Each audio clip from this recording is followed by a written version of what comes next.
दोस्तों, अगर आप भी जीवन से दुखी हो और समस्याओं से घिरे हुए हो, तो गौतम बुद्ध की ये कहानी आपकी हर समस्याओं का समाधान कर देगी। इसलिए इस कहानी को ध्यान से और अंत तक जरूर सुनिएगा। तो चलिए कहानी को शुरू करते हैं। एक समय की बात है, एक किसान अपने गांव में अपने दुखों से दुखी था।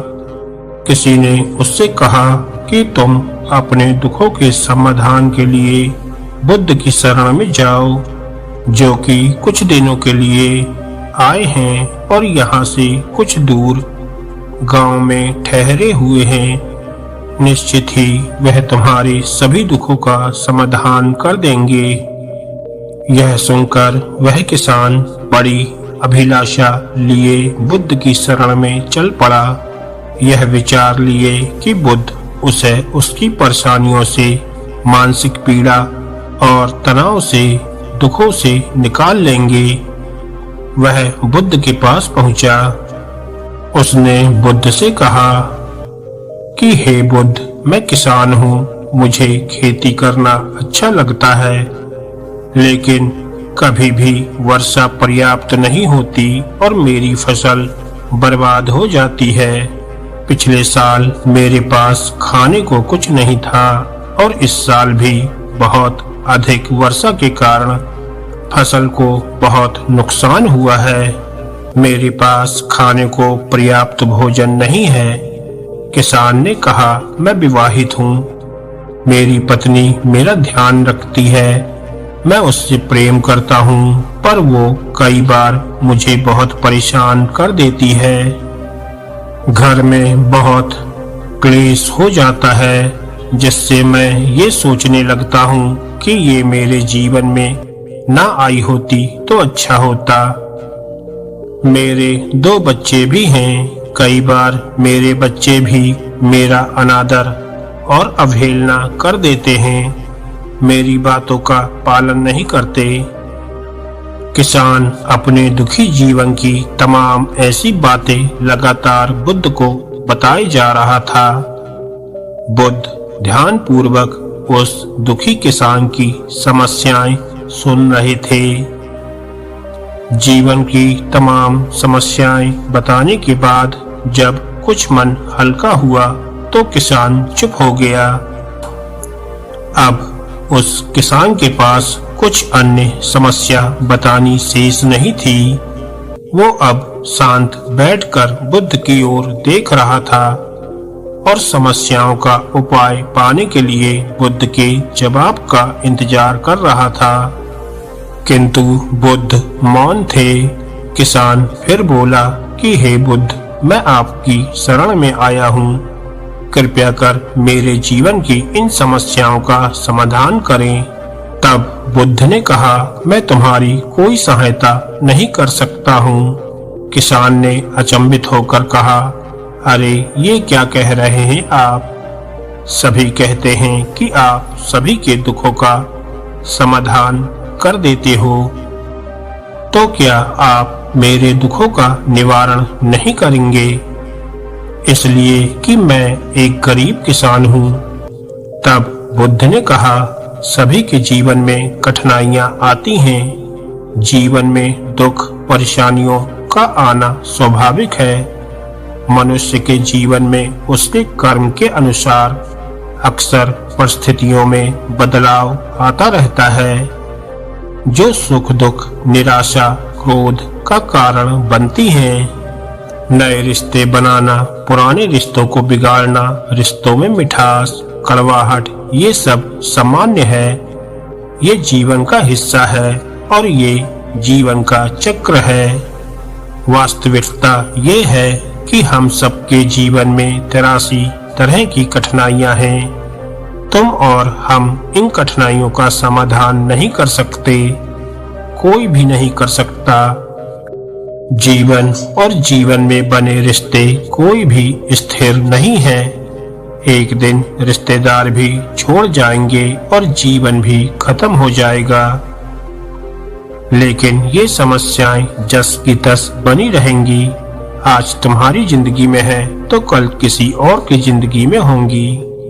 इस पर किसान संयम खोकर क्रोधित हो जाता है और ऊंचे स्वर में बुद्ध से बोलता है कि सब बोलते हैं कि आप महात्मा हो, सिद्ध पुरुष हो, आत्मज्ञानी हो।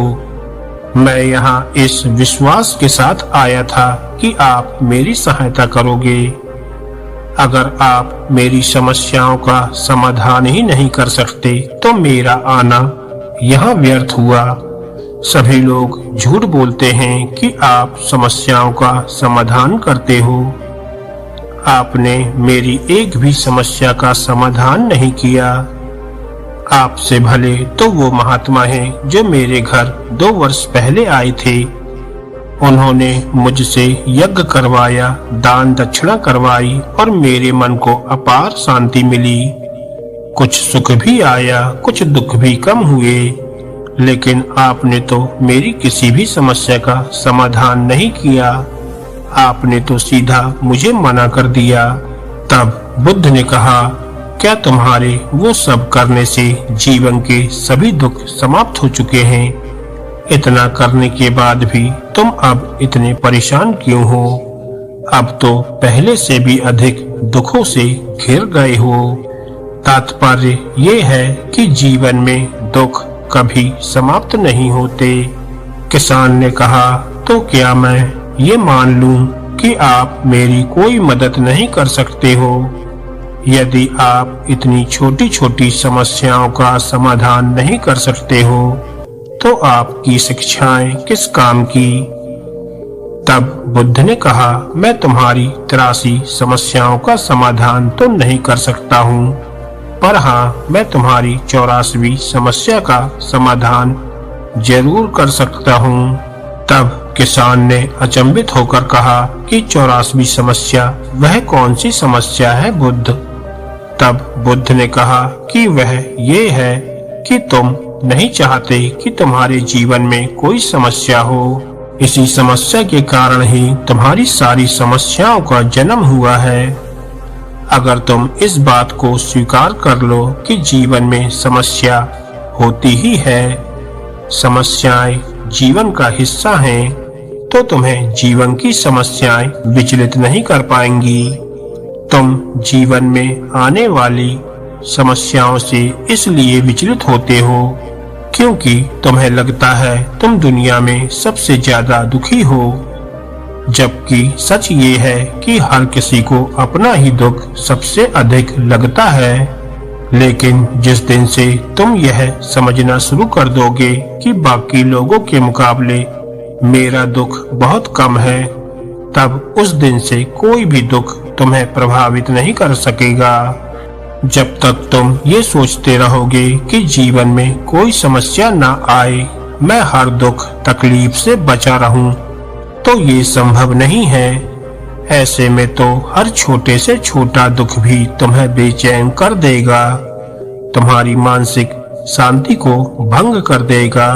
यदि तुम्हारे जीवन से कठिनाइयां बिल्कुल खत्म कर दी जाएं, तुम्हें रोज हर पल बिना दुख कठिनाइयों का जीवन जीने को मिले, तो तुम अधिक समय तक ऐसा जीवन जी ही नहीं पाओगे। एक समय ऐसा आएगा कि रोज वैसा जीवन जीकर तुम जिंदगी से पूरी तरह तंग आ जाओगे, बोर हो जाओगे, क्योंकि जीवन में हद से ज्यादा कोई भी चीज जीवन के लिए भयानक समस्या खड़ी कर देती है। आरामदायक जीवन जीकर मन और शरीर दोनों से अपंग हो जाओगे, तो क्या फायदा ऐसे जीवन का जो तुम्हें बाद में नर्क जैसा जीवन जीने पर मजबूर कर दे। जिस तरह खूब भूख लगने पर ही भोजन करने का और खूब प्यास लगने पर ही पानी पीने का असली आनंद प्राप्त होता है, ठीक वैसे ही जीवन की तमाम दुख परेशानियों को झेलने के बाद ही सुख का आनंद प्राप्त होता है। इसलिए जीवन में अलग अलग प्रकार से अलग अलग रूप में सुख दुख आते ही रहते हैं। हम चाहकर भी जीवन से सुख दुख खत्म तो नहीं कर सकते, हाँ, लेकिन इनसे इतना ऊपर जरूर उठा जा सकता है कि कोई भी बड़ी से बड़ी समस्या मन को विचलित न कर सके। इसके लिए अपने मन को शक्तिशाली बनाओ, संयम रखो, रोज ध्यान लगाओ, अध्यात्म ज्ञान प्राप्त करो। यही तुम्हारे जीवन की तमाम समस्याओं का समाधान है। इसी को जीवन की 84वीं समस्या का समाधान कहा गया है। महात्मा बुद्ध का ये अद्भुत ज्ञान प्राप्त कर किसान तृप्त हो गया। उसका मन पूरी तरह हल्का हो गया। जो परेशानियों का, जो कौतूहल मन को परेशान कर रहा था, वह अब शांत हो गया था। किसान आंखें बंद कर आनंद को अनुभव करने लगा। किसान को सब समझ में आ गया कि वो अब तक क्या गलती कर रहा था। किसान बुद्ध के चरणों में गिर गया। दोस्तों, हम उम्मीद करते हैं कि आपको गौतम बुद्ध की ये कहानी जरूर पसंद आई होगी और ऐसी ही मोटिवेशनल और ज्ञानवर्धक कहानियां सुनने के लिए हमारे चैनल को सब्सक्राइब करें। धन्यवाद दोस्तों।